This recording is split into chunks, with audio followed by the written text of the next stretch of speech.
Hey guys, so this video here will be on unemployment primarily, another look at the business cycle because it's very much related to all of this. Um, there's a lot that goes into this, so bear with me here. So business cycle, talked about it already. The GDP does not stay constant, and as GDP is going up and down, it has different implications for inflation and for unemployment, as we'll come to see. And these ups and downs, again, are referred to as the business cycle, with peaks, troughs, recovery, recession, so on and so forth. In short, peaks are kind of at our best. That's good because people have jobs, but it's bad because money is starting to lose its value. And we'll talk more about that later on.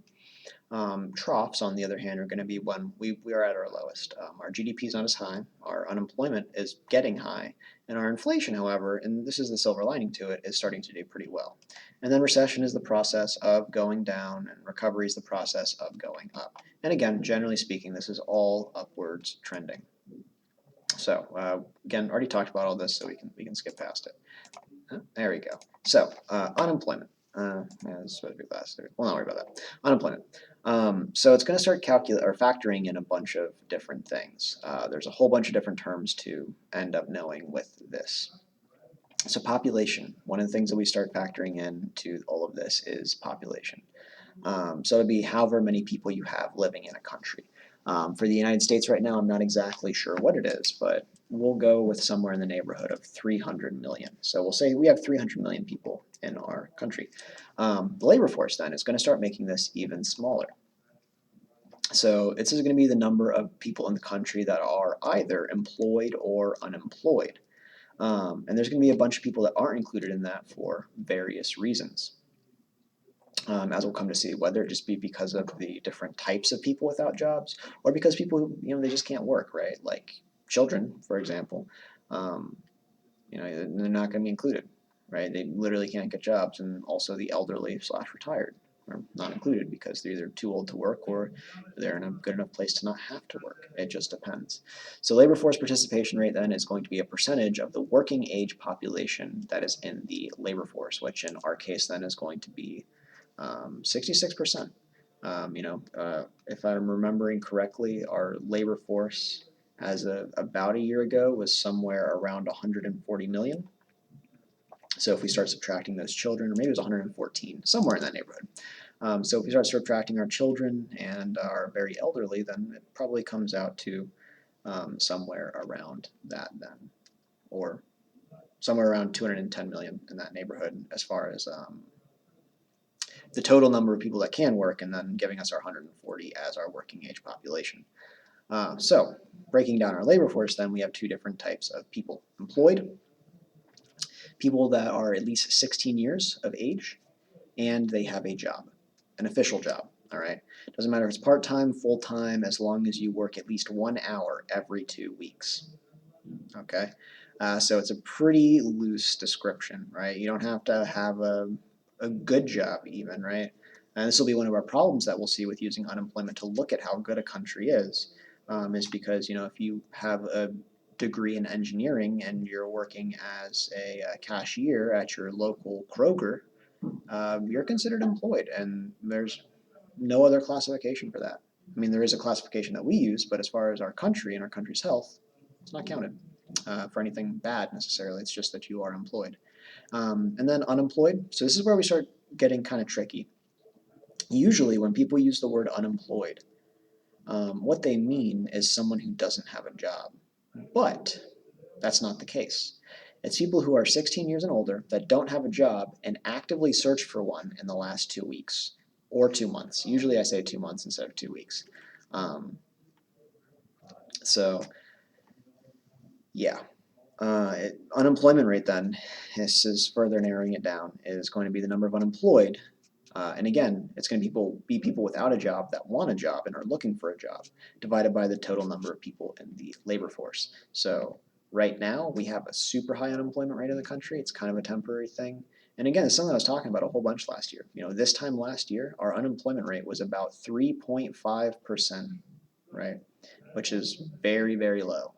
That's overextended low, which is not necessarily the best thing. And there's different reasons for that, which we hopefully will get to here very shortly. Um, and then not in the labor force. So kids, again, if they're under 16, they can't be considered no matter what. Military personnel. So people in the military are one of the notable exclusions of this.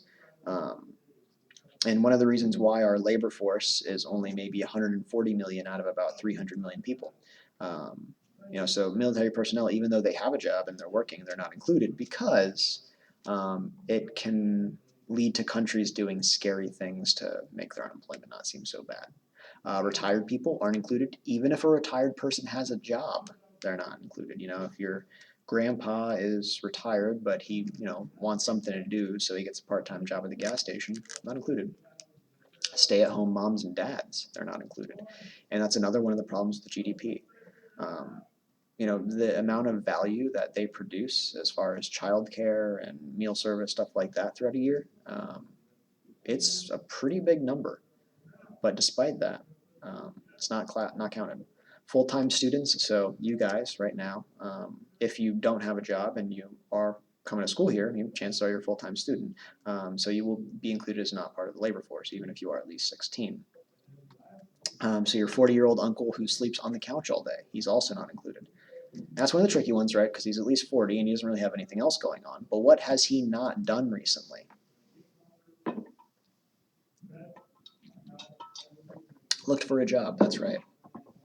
And then most homeless people, because they're in a position where it's incredibly difficult for them to get a job. So they don't really end up being able to even have the opportunity to try, especially in today's world with everything being online and them not having access to that. So there's going to be types of unemployment. The first three are the ones that matter. The last one is kind of just an extra. So frictional is going to be between jobs type stuff.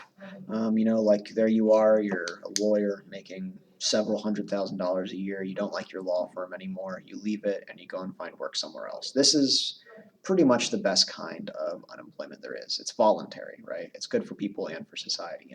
Another example of this is you're fresh out of college with your degree in engineering or whatever it might be, and you're looking for your first job.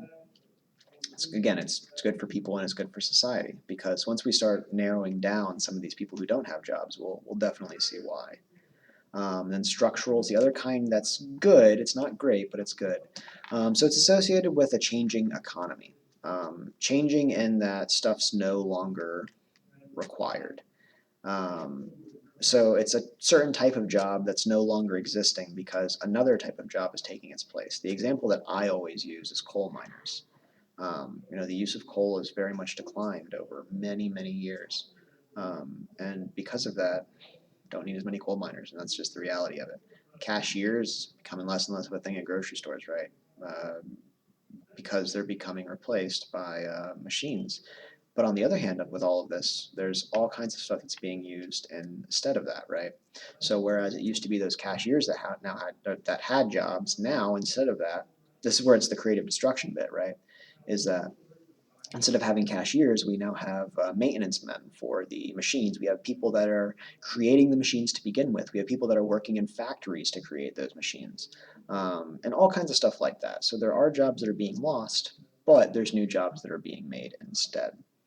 And then we get cyclical unemployment, which is the bad kind, which is because it's strictly because of a downturn in the business cycle or the economy. So like right now, with what we have in our current economy, it's very much a whole lot of cyclical stuff because it's from a force that is outside of almost anybody's control. And then seasonal is kind of the throw in here. Sometimes it gets mentioned, sometimes it doesn't. So mall Santa's, right, they're not really able to do that outside of like the month of December. Um, people that work at the Texas State Fair, right? I mean, some of them, if that's the only thing they really got going on, then they only got a job for about a month out of the year. Golf pros in Alaska during January, right? They have multiple feet of snow, so they can't really do that. Would have to go elsewhere for it. Now, full employment then, and this is where we're getting to some important terms. Full employment is going to be when there is no cyclical unemployment present in the economy. And again, cyclical is the bad kind that's associated with the business cycle.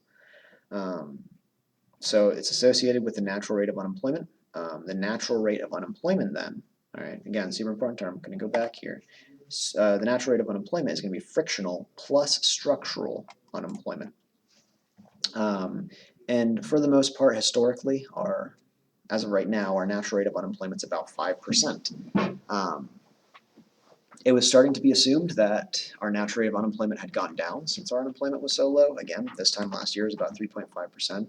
And generally speaking, it has gone down over the years because of things like the internet, right? It makes job searching much easier, meaning that frictional unemployment, it's a lot easier to find a job.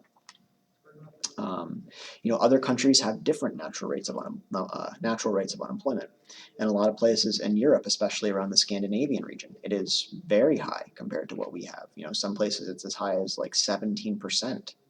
All right, and there's reason for that, right? They have much better social support systems in place. They have much better unemployment insurance than we do here, and they're able to be more picky with the kind of jobs that they want. Because it's not necessarily good for society if all of your people that want to be doctors or lawyers or engineers or whoever else it might be are having to do rides with Uber or again be a cashier somewhere or something like that, some kind of temporary job that's below their skill level. That's a whole big thing called underemployment, which we'll probably get to here in a moment. And then this is also going to be called full employment's another word for it. For natural rate of unemployment. Again, it's going to be associated with that PPC that we looked at. So it's assumed then that when an economy is efficient, we're operating on our PPC, which is also going to be when we're operating at full employment or whatever else it might be. The long run aggregate supply, we're not there yet, and long run Phillips curve, we're not there yet, so we won't go too far into that just yet. Why unemployment's bad? So there's this thing called Okun's Law. I wouldn't worry about it, but every 1% increase in unemployment is a 2% decline in real GDP. So real GDP starts going down a lot. The burden of unemployment is not equally shared in society, right? The unemployment's much worse for people without jobs, right? Because now they can't pay their bills. Meanwhile, if someone still does have their job, they're fine, and it's a hard problem for them to connect with. Can cause social unrest and is hard on individuals and families. I'm going to say there's probably some really good examples of that in our current times. Again, we had very, very high unemployment, and we still do, going back to March through now. So, it was almost 25% unemployment rate at a certain point. We started having a lot of protests all throughout the country. Whether or not it was about that, it's not really a matter of that, but it's something that makes it able for something like that to happen because people are already upset. And then, yeah, again, wow, it wasn't included in this, but there are some extras to throw in here. So again, that's disappointing, but underemployment, I definitely write this down, underemployment's a big deal, which is when people are working for jobs that are beneath their skill level, right? Maybe someone's trained to work with heavy machinery, but instead they're just digging ditches all day long, and that is very much a bad thing. So I'll call it there for now. Probably try to get you guys a little bit more info on this, but we'll see how it goes. Any questions, please let me know. If I can stop this. There we go.